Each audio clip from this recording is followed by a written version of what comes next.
الحمد لله نحمده ونستعينه ونستغفره ونعوذ بالله من شرور أنفسنا ومن سيئات أعمالنا من يهده الله فلا مضل له ومن يضلل فلا هادي له أشهد أن لا إله إلا الله وحده لا شريك له وأشهد أن محمدا عبده ورسوله أما بعد فإن أصدق الحديث كتاب الله وخير الهدي هدي محمد صلى الله عليه وسلم وشر الأمور محدثاتها وكل محدثة بدعة وكل بدعة ضلالة وكل ضلالة في النار فأعوذ بالله السميع العليم من الشيطان الرجيم من همزه ونفخه ونفثه بسم الله الرحمن الرحيم قاف والقرآن المجيد بل عجبوا أن جاءهم منذر منهم فقال الكافرون هذا شيء عجيب أإذا متنا وكنا ترابا ذلك رجع بعيد قد علمنا ما تنقص الأرض منهم وعندنا كتاب حفيظ. وقال تعالى في موضع آخر يا أيها الناس اتقوا ربكم الذي خلقكم من نفس واحدة وخلق منها زوجها وبث منهما رجالا كثيرا ونساء واتقوا الله الذي تساءلون به والأرحام إن الله كان عليكم رقيبا. وقال تعالى في موضع آخر يا أيها الذين آمنوا اتقوا الله حق تقاته ولا تموتن إلا وأنتم مسلمون. وقال تعالى في موضع آخر يا أيها الذين آمنوا اتقوا الله وقولوا قولا سديدا يصلح لكم أعمالكم ويغفر لكم ذنوبكم ومن يطع الله ورسوله فقد فاز فوزا عظيما. قال الله تبارك وتعالى في كلامه المجيد والفرقان الحميد ولا يزالون يقاتلونكم حتى يردوكم عن دينكم إن استطاعوا ومن يرتد منكم عن دينه فيمت وهو كافر فأولئك حبطت أعمالهم في الدنيا والآخرة وأولئك أصحاب النار هم فيها خالدون. عن ابن عباس رضي الله تعالى عنهما قال قال رسول الله صلى الله عليه وسلم من بدل دينه فاقتلوه رواه البخاري.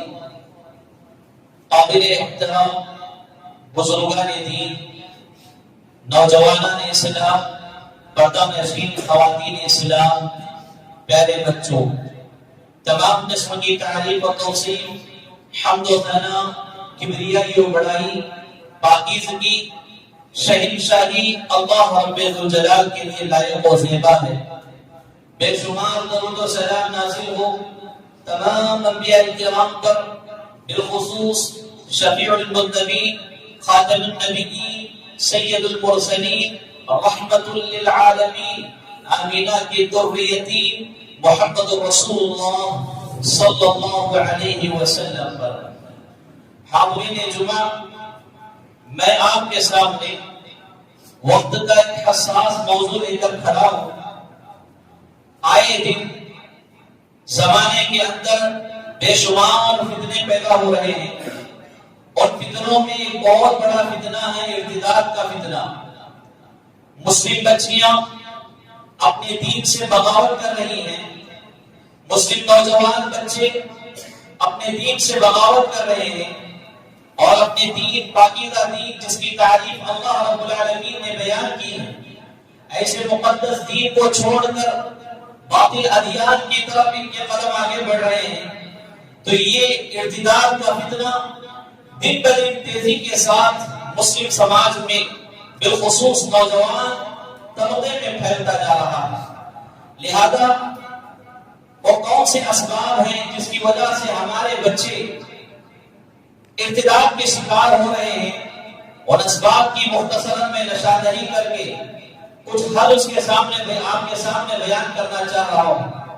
حاضرین جمعہ، ارتداد کہتے ہیں اپنے پاکیزہ دین اسلام کو چھوڑ کر کسی باطل دین کو اپنانا، یہ ارتداد ہے، اور اس فتنے کا شکار ہونے والے کو مرتد کہا جاتا ہے، اور مرتد کی اسلام میں بہت سخت سزائیں وعیدیں اس کے سلسلے میں سنائی گئی ہیں۔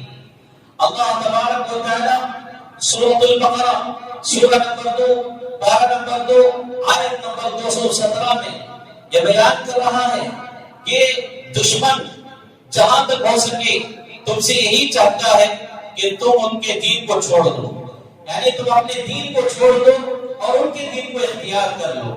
اسی بات کی طرف نشاندہی کرتے ہوئے اللہ سبحانہ و تعالی فرما رہا ہے وَلَا يَزَالُونَ يُقَاتِلُونَكُمْ عَنْ دِينِكُمْ إِنِ اسْتَطَاعُوا وَمَنْ يَرْتَدِدْ مِنْكُمْ عَنْ دِينِهِ فَيَمُتْ وَهُوَ كَافِرٌ فَأُولَٰئِكَ حَبِطَتْ أَعْمَالُهُمْ فِي الدُّنْيَا وَالْآخِرَةِ وَأُولَٰئِكَ أَصْحَابُ النَّارِ هُمْ فِيهَا خَالِدُونَ۔ دشمن اسلام آپ سے اس وقت تک لڑتا رہے گا، آپ کے ساتھ قتال کرتا رہے گا جب تک کہ تم اپنا دین چھوڑ نہ دو، اور ان کا بس چلے تو وہ تمہیں تمہارے دین سے پھیر کر ہی رہیں گے۔ اور یاد رکھو، تم میں سے جو کوئی اپنے دین کو چھوڑ دے اور اسی پر اس کا انتقال ہو جائے تو پھر اس کا اعمال دنیا و آخرت میں برباد کر دیے جائیں گے، اور یہی لوگ جہنمی ہیں اور جہنم میں ہمیشہ ہمیشہ رہنے والے ہیں۔ اللہ سبحانہ و تعالیٰ کا فرمان ہمیں ارتداد کے شکار ہونے سے بچانا چاہ رہا ہے۔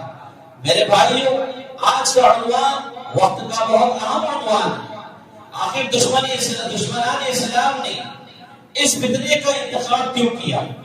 مسلم طبقے میں مسلم بچیوں کو خاص نشانے پر کیوں رکھا گیا؟ اس کی بہت ساری وجوہات ہیں، اور وجوہات میں بنیادی توجیہات یہ بیان کی جاتی ہیں کہ اسلام میں خاتون کا یعنی خواتین کا مقام و مرتبہ بہت اعلیٰ ہے، بہت اونچا ہے، لہذا مسلمانوں کی طاقت، مسلمانوں کی عزت، مسلمانوں کی شرافت، مسلمانوں کی ہمت اور مسلمانوں کی شان آن جو کچھ ہے مسلمان خواتین میں ہے۔ ہم سمجھتے ہیں کہ ہماری دولت ہمارے مال میں، ہمارا روح و دبدبہ ہماری طاقت میں، لیکن حقیقت میں ہماری گھر کی عورتوں میں ہماری شان ہے، ہماری طاقت ہے، ہماری عزت ہے۔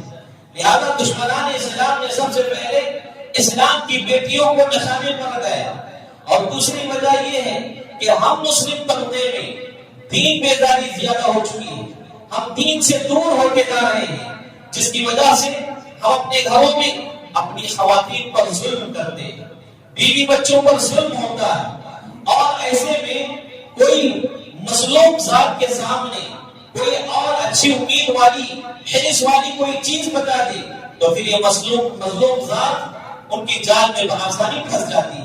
لہذا ان لوگوں نے خواتین اسلام کو ٹارگٹ کیا، اور ایک وجہ یہ بھی ہے کہ ایک عورت اگر سدھر جاتی ہے تو اس کے پیچھے اس کی آنے والی نسلیں سدھر جاتی ہیں، اس کا خاندان سدھر جاتا ہے، اس کے قبیلے سدھر جاتے ہیں۔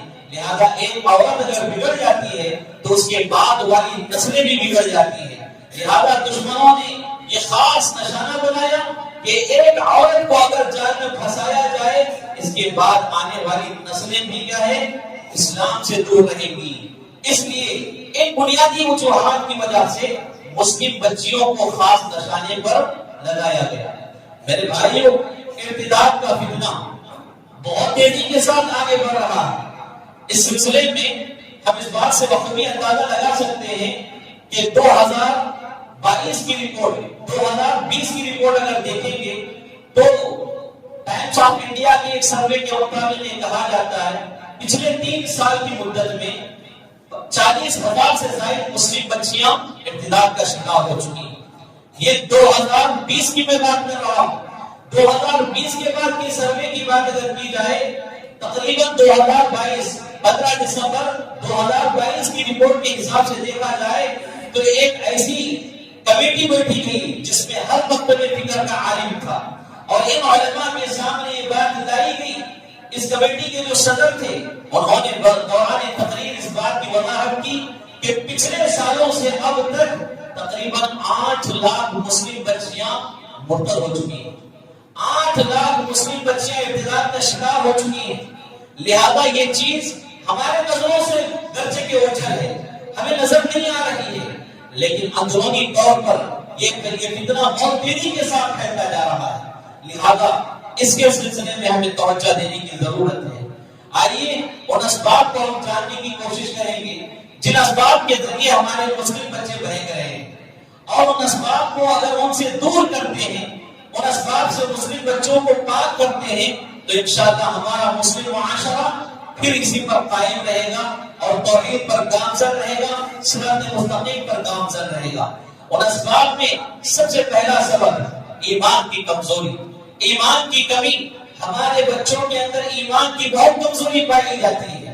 یہاں بیٹھے ہر والدین کی ذمہ داری ہے کہ بچوں کو ایمان سمجھائیں. ایمان کس کو کہتے ہیں؟ ایمان کے ارکان کیا ہیں؟ اللہ پر ایمان لانے کا مطلب کیا ہے؟ رسولوں پر ایمان لانے کا مطلب کیا ہے؟ اللہ کی نازل کردہ کتابوں پر ایمان لانے کا مطلب کیا ہے؟ آخرت کے دن پر ایمان لانے کا مطلب کیا ہے؟ اچھی بری تقدیر پر ایمان لانے کا مطلب کیا ہے؟ ایمان کا مطلب ہم صرف کلمہ سمجھے ہیں، کلمہ صرف ایمان کا مطلب نہیں ہے. ایمان کا ایک واضح اور صراحت کے ساتھ اگر میں کہوں تو یہ بھی مطلب ہے کہ اپنی زندگی کا اٹھنا بیٹھنا، بینا اوڑھنا، چلنا پھرنا، ساری چیزیں اسلام کے مطابق بنا لیں، اللہ اور رسول اللہ صلی اللہ علیہ وسلم کے مطابق بنا لیں. یہ ایمان کی صحیح معرفت ہے. ہمارے بچوں کو ایمان کی صحیح معلومات نہیں ہے. آج دیکھیے کتنے مسلم نوجوان ایسے ہیں، کتنے مسلم بچے ایسے ہیں جنہیں ایمان کے بارے میں زیادہ تر معلومات نہیں ہے، اور قرآن اور حدیث سے ان کا ایمان اٹھتا جا رہا ہے. قرآن کی باتیں ان کے سامنے پڑھ کر سنائیں، قرآن کی آیتوں کا ترجمہ ان کے سامنے کر کے بتلائیں، تب بھی ان کا دل ان باتوں کو تسلیم کرنے کے لیے تیار نہیں ہے. موجودہ زمانے میں احادیث کے انکار پر ایک فتنہ چھڑا ہوا ہے. یعنی مسلم طبقہ، نوجوانوں کا طبقہ احادیث کا انکار کرتا پھر رہا ہے، کھلے عام احادیث صحیحہ کا انکار کرتا ہے. جب اس کا ایمان احادیث پر نہ ہو، قرآن پر نہ ہو، تو پھر ان کن باتوں پر عمل کرے گا، یہ کن باتوں کی طرف جائے گا. لہذا ایمان کا مطلب ہمارے بچوں کو اچھی طرح سمجھنا چاہیے. ایمان میں قرآن اور حدیث بھی ہے، جیسا کہ اللہ کی نازل کردہ کتابوں میں قرآن مجید مقدس کتاب ہے، اور اللہ کے رسولوں کی اللہ کی طرف سے جو رسول بھیجے ہوئے ان میں سے آخری نبی محمد رسول اللہ صلی اللہ علیہ وسلم ہے. ان کی اتباع، ان کی اطاعت، ان سے سچی محبت کا مطلب یہ ہے کہ ان کی بتائی ہوئی احادیث صحیحہ پر ایمان اور اس پر عقیدہ، اس پر عمل ہونا چاہیے، اور یہ ایمان کا صحیح مطلب ہے. لہذا ہمارے مسلم نوجوان بچے بچیوں کے اندر ایمان کی صحیح اصلاح ہونی چاہیے. جو ایمان کی کمزوری ہے اس کمزوری کو دور کرنے کی ضرورت ہے. جس دن ہمارے بچوں کے اندر ہمارے بزرگوں والا جو عقیدہ ہے، یعنی قرآن اور حدیث کو ماننے کا ان کے اندر جو جذبہ ہے، وہ جذبہ اگر مسلم نوجوان طبقے میں آئے گا تو پھر انشاءاللہ وقت کے بڑے بڑے فتنے انہیں کچھ نہیں بگاڑ سکتے، ان کا کچھ نہیں کر سکتے. لہذا سب سے پہلا سبب ایمان کی کمی ہے. ایمان کی کمی کو ہمیں پورا کرنا ہے. اور میرے بھائیو، یہاں یہ بات میں بتاتا چلوں کہ ایمان کی کمزوری کیسے دور ہوتی ہے. اللہ سبحانہ و تعالی ایک نہیں دو نہیں سینکڑوں مقامات پر قرآن مجید میں یہ بات بتلا رہا ہے کہ قرآن کی تلاوت سے ایمان میں اضافہ ہوتا ہے. آپ سب سے پہلے یہ بات جان لیں کہ ایمان اپنے اعمال کے حساب سے بڑھتا ہے اور گھٹتا ہے. یہ ہمارا عقیدہ ہے کہ ایمان بڑھتا اور گھٹتا ہے. ایمان ایک ہی سلسلے میں نہیں رہتا، ایک ہی وزن میں نہیں رہتا. جب انسان زیادہ گناہ کرتا ہے تو اس کا ایمان گھٹ جاتا ہے، انسان زیادہ نیک کام کرتا ہے تو اس کی ایمان میں اضافہ ہوتا ہے. اور یہی بات امام بخاری رحمۃ اللہ علیہ نے بھی سمجھائی ہے، الایمان یزید و ینقص، کہ ایمان گھٹتا بھی ہے اور بڑھتا بھی ہے. لہذا ہمارے بچوں کا ایمان دن بدن گھٹتے جا رہا ہے. ان کی ایمان بڑھنے کی فکر ہمیں ہونا چاہیے. لہذا قرآن مجید کی کثرت سے تلاوت کرنا، ان آیتوں کو کثرت سے سمجھنا اور ان پر عمل کرنا گویا کہ ہمارے ایمان میں اضافہ ہوتا ہے. لہذا قرآن مجید کو مضبوطی کے ساتھ پکڑنا چاہیے اور اس کی تلاوت کرنا چاہیے. ارتداد کے اسباب میں دوسرا سبب ہے عقائد کی اصلاح. ہمارے درمیان دن بدن عقیدوں کی جو بچھاڑ ہے غلط عقیدوں کی، وہ غلط عقیدوں کی جو پچھاڑ ہے وہ بڑھتے جا رہی ہے. یعنی غلط عقیدے، ایسے عقیدے جن کا اسلام سے کوئی تعلق نہیں ہے، اور ایسے عقیدوں سے بس اوقات آدمی اسلام سے نکل بھی جاتا ہے. ایسے عقیدے ہم بآسانی اپنے دل میں اس کو بٹھاتے ہیں اور جلا دیتے ہیں. انہی عقیدوں میں سب سے بنیادی عقیدہ ہمارا مسلم خواتین کا اور مسلم نوجوانوں کا یہ بنتا جا رہا ہے وحدت الوجود کا عقیدہ. یعنی اللہ رب العالمین ہر ایک کے اندر ہے، ہر ایک میں اللہ موجود ہے. یہ جو عقیدہ ہے، یہ عقیدہ دھیرے دھیرے ارتداد کی طرف لے جانے والا عقیدہ. یاد رکھیں، سلف نے، امت کے اسلاف نے اس غلط عقیدے سے ڈرایا. ایسا عقیدہ ایک مومن کا عقیدہ نہیں ہونا چاہیے کہ اللہ تبارک و تعالیٰ ہر ایک کے اندر ہے. اللہ میرے میں ہے، آپ میں ہے، خواتین میں ہے، بچوں میں ہے. نعوذ باللہ، اگر ایسے دیکھا جائے تو اللہ رب العالمین اکیلا کہاں ہوا؟ میرے ہاتھ میں کتنے ہو گئے؟ تو یہ عقیدہ انسان کو گمراہی کی طرف لے جاتا ہے، اور یہی عقیدہ آج فتنہ ارتداد کی طرف آگے بڑھا رہا ہے لوگوں کو. وہ کیسے؟ وہ لوگوں کو سوچنے پر مجبور کر رہا ہے کہ اللہ جو ہے ہر ایک میں جب ہے، ہر جگہ جب ہے، یعنی اللہ مسجد میں بھی ہے تو اللہ مندر میں بھی ہو سکتا ہے. اللہ غیر معبودان یعنی معبودان باطلہ جو ہے، غیر اللہ ہے جو ہے، ان کے اندر بھی اللہ تبارک و تعالیٰ ہو سکتا ہے. یعنی مورتیوں کی شکل جو ہے، ان مورتیوں میں بھی اللہ تعالیٰ ہو سکتا ہے. تو وحدت الوجود کا عقیدہ اتنی گمراہی کی طرف لے جا رہا ہے. لہذا بچے، مسلم بچیاں اس میں بہک رہی ہیں، بھٹک رہی ہیں. لہذا عقیدے کی اصلاح بے حد ضروری ہے. انہی عقیدوں میں ایک عقیدہ جو آئے دن تیزی کے ساتھ پھیلتا جا رہا ہے، رام اور رحیم کا عقیدہ. جیسا کہ آپ سنے ہوں گے، رام اور رحیم کا عقیدہ یعنی رام میں بھی اللہ موجود ہے اور اللہ کے اندر رام موجود ہے. چاہے اس کی عبادت کرو، چاہے اس کی عبادت کرو. اگر یہ حق پر ہے تو یہ تمہاری دعاؤں کو قبول کرے گا، اگر رام حق پر ہے تو وہ تمہاری دعاؤں کو قبول کرے گا. لہذا یہی وجہ ہے کہ مسلم خواتین برقعوں کی حالت میں یعنی اپنی اسلامی شناخت کو لے کر مندروں میں نظر آتی ہیں، پوجا پاٹ کی تھالیاں پکڑ کر، اور وہاں پر معبودان باطلہ کے سامنے اپنی زمینیں رگڑتی ہیں، پیشانیاں رگڑتی ہیں اسی عقیدے کو لے کر. تو یہ عقیدہ بھی ارتداد کی طرف لے جانے والا عقیدہ ہے اور مرتد بنا دینے والا عقیدہ ہے. لہذا ایسے عقیدے کو ہمارے بچوں کے اندر سے نکال پھینکنے کی ضرورت ہے. خواتین اسلام کے عقائد کی اصلاح کی ضرورت ہے، خود ہمارے اصلاح کی بھی ضرورت ہے. ایسے میں نے مثال کے طور پر یہ 2 عقیدے بیان کیے، ورنہ بہت سارے عقیدے ایسے ہیں جن کی وجہ سے ہم ارتداد کا شکار ہو سکتے ہیں. آئیے وہ تیسرا سبب کون سا ہے جس کی وجہ سے لوگ مرتد ہو سکتے ہیں؟ وہ ہے دین سے دوری. دین سے دوری، دین سے دور رہنا، بالخصوص علماء سے دور رہنا، یہ ارتداد کا سب سے اہم سبب بنایا گیا ہے. ارتداد کا سب سے اہم سبب ہے میرے بھائی. آج مسلم نوجوان طبقہ علماء سے دور ہے، مساجد سے دور ہے، دینی مجلسوں سے دور ہے، تو پھر ان کو دین کی سمجھ کیسے حاصل ہو سکتی ہے؟ مسلم خواتین کی اگر بات کہی جائے، کئی گھروں کا معاملہ یہ ہے کہ ہم اپنی خواتین کو خود دینی حلقوں سے دور رکھتے ہیں، دینی مجلسوں سے دور رکھتے ہیں. جمعہ کے دن اگر وہ آنا چاہتی ہیں مساجد، ہم آنے نہیں دیتے، ہم انہیں روک کر رکھتے ہیں. لہذا دین سے دوری، دینی مجلسوں سے دوری گویا کہ ارتداد کے اسباب میں ایک بنیادی سبب ہے. لہذا خواتین کو دین سمجھنے کا موقع دیں، انہیں ایک اچھی کتاب دیں جس کے ذریعے وہ دین کو سمجھ سکیں، عقیدوں کی اصلاح کر سکیں، یا دینی حلقوں کا انتظام کریں، دینی مجلسوں کا انتظام کریں، اور ان مجلسوں میں خواتین کو بھی انٹری رکھیں، خواتین بھی آ کر یہاں علم حاصل کر سکیں. مجھے صحیح بخاری کی کتاب العلم کی وہ حدیث یاد آ رہی ہے جس میں صحابیات نے رسول اللہ صلی اللہ علیہ وسلم سے گزارش کی تھی علم سیکھنے کے سلسلے میں. لہذا بعض خواتین رسول اللہ صلی اللہ علیہ وسلم کے پاس آتی ہیں، کہتی ہیں اے اللہ کے رسول صلی اللہ علیہ وسلم، آپ صحابہ کی ان کی تعلیم و تربیت کے لیے تو وقت نکالے ہیں، لہذا ہم چاہتی ہیں کہ ہمارے لیے یعنی خواتین کے لیے بھی ایک دن مختص کر لیں. ہم آپ سے علم حاصل کرنا چاہتے ہیں، ہم آپ سے دین سیکھنا چاہتے ہیں، دین کو سمجھنا چاہتی ہیں. لہذا اللہ کے رسول صلی اللہ علیہ وسلم نے انہیں ہفتے میں ایک دن ان کے لیے مختص کیا.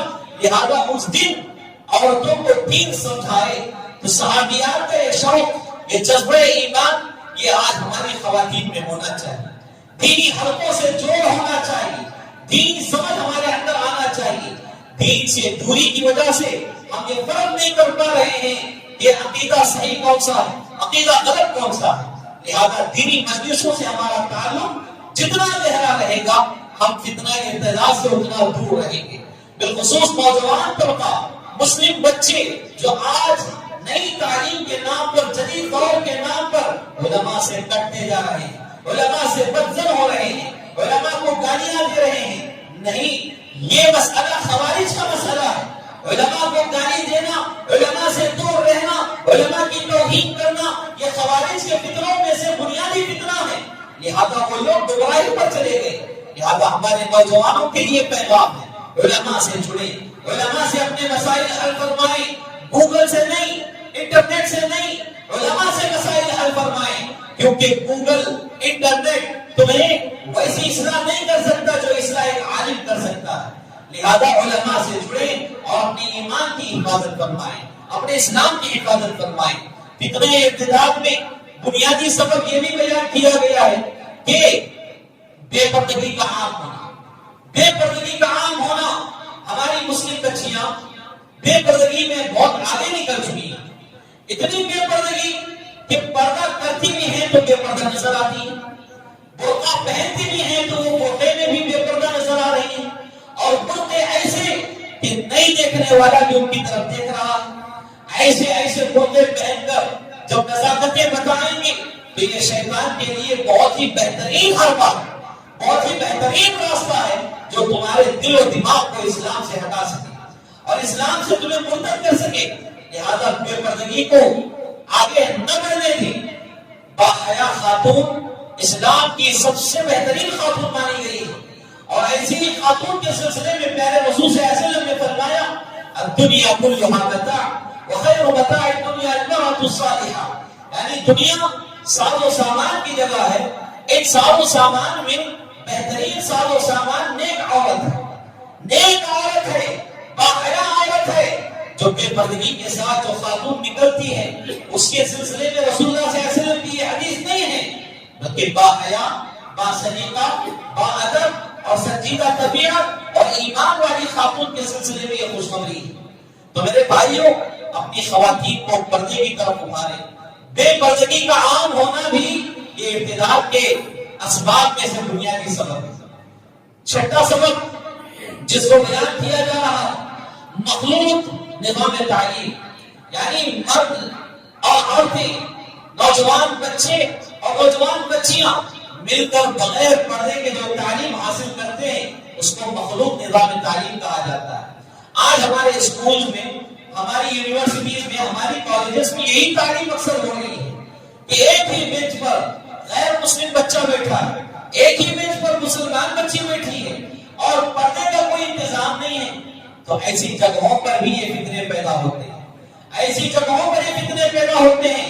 اور یہاں میں بڑی ہی ندامت کے ساتھ یہ بات بیان کرنا چاہتا ہوں، بعض مسلم والدین ایسے ہیں بچیوں کو اسکول تک پہنچانے میں سستی کاہلی کرتے ہوئے پڑوس کے غیر مسلم بچے کے ساتھ اپنی بچی کو اسکول بھیج رہے ہیں، پڑوس کے غیر مسلم بچے کے ساتھ اپنی بچی کو کالج بھیج رہے ہیں، پڑوس کے غیر مسلم بچے کے ساتھ اپنی بچی کو اس کی گاڑی پر یونیورسٹی بھیج رہے ہیں. کیا یہ مسلمان ماں باپ کی غیرت ہو سکتی ہے؟ ہرگز نہیں. ایسی چیزوں سے ارتداد کا فتنہ جنم لیتا ہے. اور یاد رکھیں، یہی چیزیں بعد میں آپ کو خون کے آنسو رونے پر مجبور کریں گی. تعلیم کے نام پر بچیاں بس کا سفر کرتی ہیں. آپ کو اندازہ ہونا چاہیے، معلوم ہونا چاہیے کہ بس میں کتنی دھکیاں آپ کی بچی کھا رہی ہے، کتنے نوجوان اس کو لگا رہے ہیں. اگر ایک باپ باغیرت ہوتا، اپنی بچی کے لیے وقت نکالتا، اس کو تعلیم کے لیے اس کے اسکول تک، کالج تک اسے جا کر چھوڑ کر آتا، اور ایک باغیرت بھائی اگر ہے تو کبھی گوارا نہیں کرتا کہ میری بہن اس طرح اوباش قسم کے نوجوانوں کے ساتھ بس میں سفر کرے. تعلیم کے نام پر وہ خود بہن کے لیے وقت نکالتا اور اسے تعلیم کے مرکز تک چھوڑ کر آتا، اسکول کالج تک چھوڑ کر آتا. لیکن مسئلہ یہاں ایسا نہیں ہے. ہمارے گھروں کے مرد احباب سست ہو چکے ہیں. پیسہ بچانے کے نام پر، پیٹرول کا خرچہ بچانے کے نام پر بچیوں کو آزادی کے ساتھ غیروں کے ساتھ بھیجتے ہیں. کیوں؟ یہ ہمارے پڑوسی جو ہیں 10 سال کے ہاں 10 سال سے ہمارے بازو ہیں، 15-20 سال سے ہمارے بازو ہیں، ہمارے بچپن کے دوست ہیں، ان پر ہمیں کافی بھروسہ ہے. اگر یہ ہماری بچی کو لے جاتے ہیں وہ ایسے ہی ہے کہ جیسا ہم لے جا رہے ہیں. اتنا بھروسہ اپنی جگہ، لیکن کیا آپ شیطان پر بھروسہ کر سکتے ہیں؟ شیطان آپ کا کھلا دشمن ہے. جس طرح آپ کا دشمن ہے اسی طرح آپ کے بچوں کا بھی یہ دشمن ہے. لہذا اپنی بچیوں کی حفاظت کریں، مخلوط نظام تعلیم سے بچیں اور بچائیں. ایسی تعلیم دلوائیں جہاں پردے کا اہتمام ہو. اگر پردے کا اہتمام نہیں پھر بھی آپ کو مجبوراً ایسی اسکول میں پڑھانا ہے تو ایسے میں بچوں کی اصلاح، بچوں کو سمجھائیں پردہ کیا ہوتا ہے اور حیا کیا چیز ہے. اسلامی بہن بیٹیوں کو یہ سمجھا کر ان کے اندر ایمان کی تازگی پیدا کر کے، عقیدہ پیدا کر کے اور حقیقی معنوں میں اللہ کا ڈر پیدا کر کے آپ انہیں تعلیم حاصل کرنے کے لیے بھیجیں.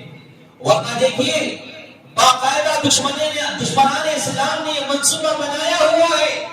اور آپ کو معلوم ہونا چاہیے کہ جو غلط قسم کی تنظیمیں ہیں ان تنظیموں کا نام یہاں مقدس جگہ پر میں لینا نہیں چاہتا. ان تنظیموں میں باقاعدہ یہ اعلانات کیے جا رہے ہیں کہ وہ جو مسلم بچے ہماری ہندو ایک لڑکی کو اپنی کار میں پھنسا کر لے گیا ہے، اس کے بدلے ہم ان کی 10 بچیوں کو پھنسائیں. اور ہمیں نوجوانوں کی ضرورت ہے جو نوجوان مسلم بچیوں کو بہکائیں گے، پھنسائیں گے اور انہیں مرتد بنائیں گے، ان کے لیے ماہانہ تنخواہ ہم تنظیم جاری کریں گے. یعنی ایسے بچوں کے لیے خاص اس ڈیوٹی پر لگایا جا رہا ہے. ان کا کام یہ ہے کہ مسلم بچیوں کو بہکائیں، مسلم بچیوں کو مرتد بنائیں، اپنے جال میں پھنسائیں اور شادی کا انہیں بہانہ دے کر ان سے شادی رچا کر ان کے ساتھ تعلقات قائم کر کے ان کے حمل میں، ان کے بدن میں ناجائز حمل کو ڈال کر اور وہاں سے فرار ہونا ان کا کام ہے. آئے دن اس طرح کے بہت سارے کیسز آپ کے سامنے آ رہے ہیں اور یہ کیسز مجھ سے زیادہ آپ جانتے ہوں گے. لہذا یہاں خاموشی سے نہ بیٹھیں اور یہ نہ سوچیں کہ اس فتنے میں میں نہیں ہوں، میری بچی نہیں ہے، میرا گھر پاک ہے. نہیں، اگر یہ فتنہ آپ کے گاؤں میں کسی گھر میں پہنچ چکا ہے، یاد رکھیں یہ فتنے کو دیر نہیں لگے گی آپ کے گھر تک پہنچنے میں. کیونکہ شیطان ہر طرف سے ٹک ٹکی مارتا ہوا بیٹھا ہے، موقع ملتے ہی آپ کے اوپر حملہ کرنے والا ہے.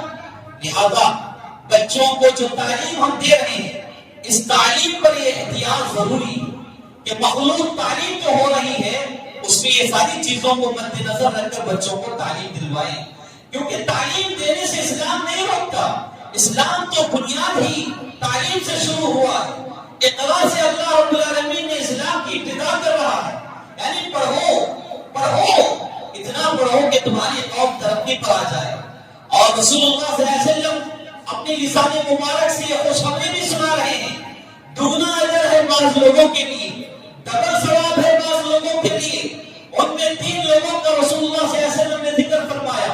ان میں سے جو تیسرے آدمی کا ذکر فرمایا ہے وہ یہ کہ کوئی آدمی اپنی لونڈی کو اچھی تعلیم دیتا ہے، اچھی تربیت کرتا ہے، اس کو اچھی بہترین سلیقے والی بناتا ہے، اسے آزاد کر کے اس کے ساتھ جب نکاح کرتا ہے تو اس کے لیے دگنا اجر ہے.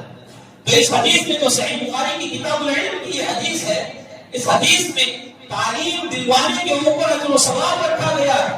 لہذا بچیوں کو بھی تعلیم دلوانا چاہیے، لیکن تعلیم ایسے دلوائیں جیسے دلوانے کا حکم ہے. اسلامی آداب میں رہ کر بچے تعلیم حاصل کریں. ان فتنہ ارتداد کے اسباب میں ایک اہم سبب ہے غیر مسلم بچیوں سے دوستی کرنا. ہماری بچیاں غیر مسلم بچیوں سے دوستی کرتی ہیں اور یہاں سے ارتداد کا راستہ آسانی کے ساتھ کھل جاتا ہے. کیوں؟ غیر مسلم بچی کے ساتھ جب ہماری بچی دوستی کر رہی ہے تو اس غیر مسلم بچی کا بھائی یا اس کا کوئی اور دوست رہتا ہے جو آنے جانے میں اس کی مدد کرتا رہتا ہے، تو وہ بآسانی اس کے ساتھ دوستی کر سکتا ہے، بآسانی اس کو اپنے جال میں پھنسا سکتا ہے. تو یہ بھی فتنے ارتداد کے اسباب میں سے ایک سبب ہے، غیر مسلم بچیوں کے ساتھ دوستی کرنا.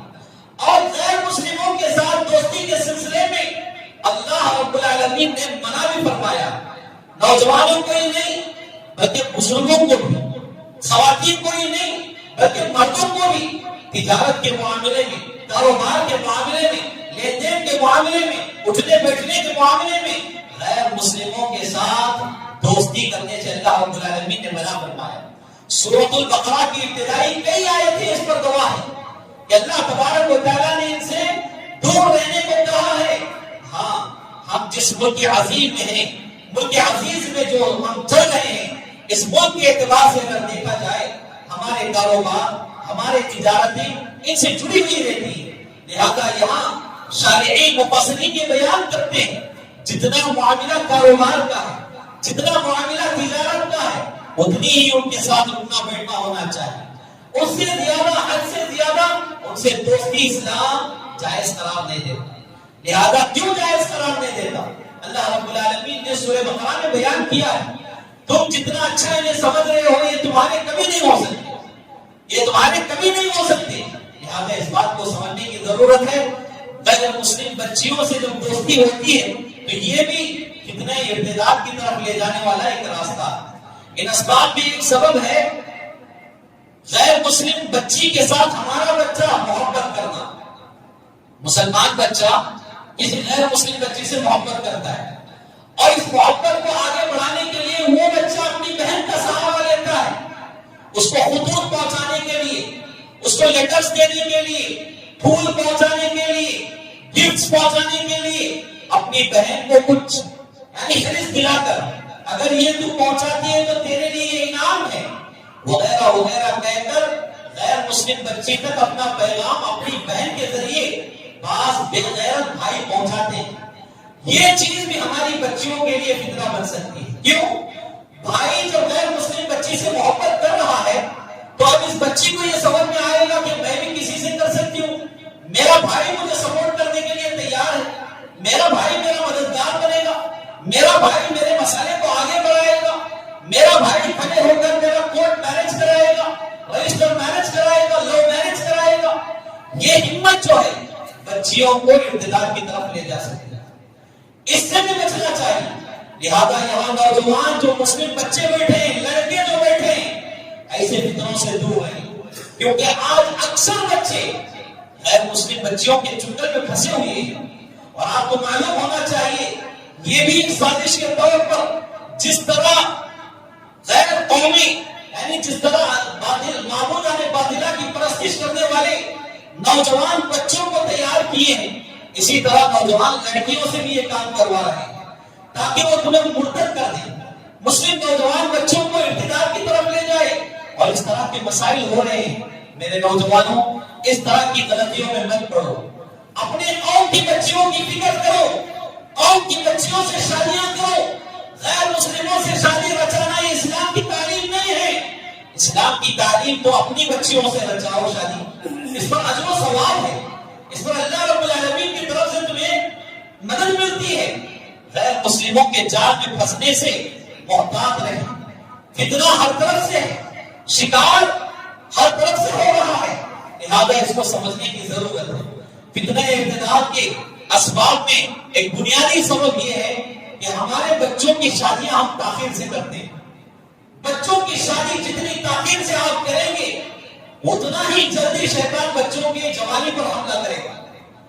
اور بچوں کی شادی میں تاخیر کرنا یہ اسلام کی تعلیم نہیں. پہلے رسول صلی اللہ علیہ وسلم کی مشہور حدیث آپ کے سامنے ہے. جب آپ میں استطاعت آ جائے، آپ کمانے کے لائق ہو جائیں، بعض مفسرین نے یہ بیان کیا، شارحین حدیث نے یہ بیان کیا کہ جسمانی طاقت کے آپ مستطیع ہو جائیں تو فوراً شادی کر لیں، فوراً شادی کر لیں. شادی میں تاخیر کرنا یہ فطروں کی طرف دعوت دینا، فطروں کی طرف آگے بڑھنا ہے. آخری سبب میں بیان کر کے اپنی بات کو سمیٹوں گا، وہ ہے فتنہ ارتداد کے اسباب میں آخری سبب جو ہے بہت ہی اہم سبب ہے، جہیز کی جو بوجھال ہمارے درمیان ہے اس کو ختم کریں. جہیز کی جو رسم ہے اس کو ختم کریں. یاد رکھیں یہاں جتنے لوگ بیٹھے ہیں اگر آپ کر کے اٹھیں کہ ہم ہمارے بچوں کے لیے جہیز نہیں لیں گے, ہمارے بچوں کو جہیز کے بغیر شادی کریں گے, تو کتنے گھروں کے آپ اصلاح کرنے والے ہوں گے آپ کو معلوم. کتنی بڑی تعداد یہاں بیٹھی ہے ماشاءاللہ. اگر سب یہ ارادہ کر لیں تو کتنے گھروں کی اصلاح ہو سکتی ہے. آج مسلم بچیاں غیروں کے جال میں پھنسنے کا سب سے بنیادی اہم وجہ یہی ہے کہ مسلم سماج میں شادیاں مہنگی ہو گئی.